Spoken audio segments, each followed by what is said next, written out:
Hi everybody, Power Rangers Red here, aka Dwayne, and today I'm going to be reviewing Mighty Morphin Power Rangers the movie on the Super Nintendo Entertainment System.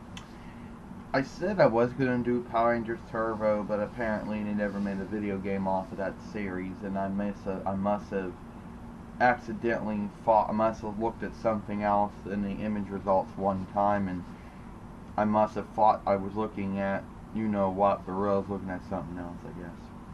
Okay, so today I'm going to be reviewing probably the second well-known of all the Power Ranger games, next to Mighty Morphin Power Rangers on the Super Nintendo, and Mighty Morphin Power Rangers the Fighting Edition on Super Nintendo.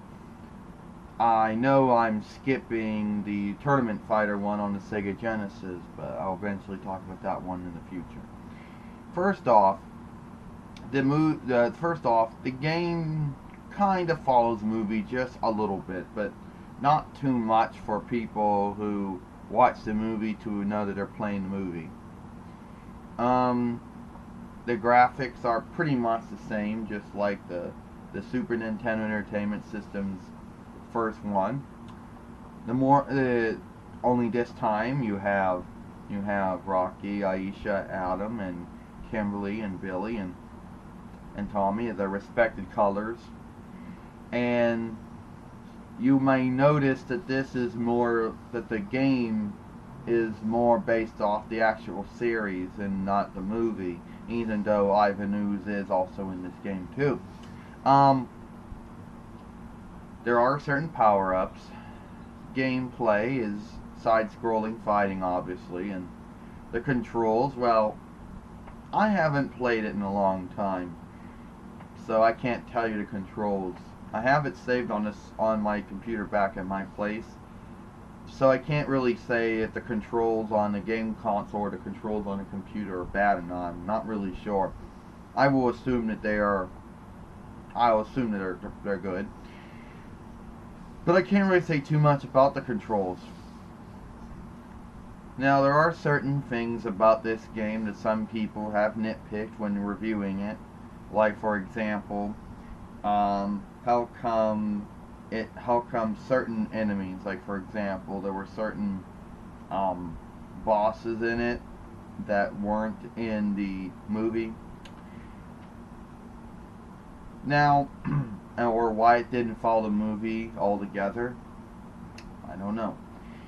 But that was a little minor gripes that people had. Now, there is a part in the game, and this is probably more on a nostalgia factor than anything else, because there's a part in the game where you get to play as the original group, and the only reason this was because Rocky, Alicia, and Adam were having a flashback to when they were captured by Goldar, and Lord Zed was trying to turn them into his Dark Rangers.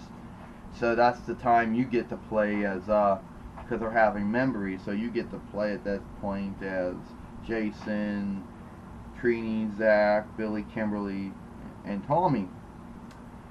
Now, this chronicles the first half part of season 2. So some of the monsters are actually Lord Zed's, like the Sentinel,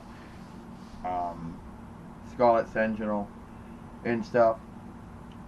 The cool thing is they're all in their respected colors, of course. They're the right colors. There's no mistake on that. But you also get to go in the cave and you fight Lord Zed by kicking his hands, kicking his fingers. And a lot of people are going to say, no, wait a minute, that didn't happen in the series and that didn't happen in the movie. Would I recommend this game? If you are a Power Rangers fan or just a fan of side-scrolling fighting games, yeah, I would recommend this game to you. If you have a working Super Nintendo Entertainment System and you come past this game and you want somewhere and it's pretty affordable, I'd buy it. If you're into that. If you have gone to Power Rangers Planet and downloaded the game console drivers to your computer, and I'll recommend playing this game. That's about it. All I can say is that's it. I'm Power Rangers Red, and I hope you enjoyed this video.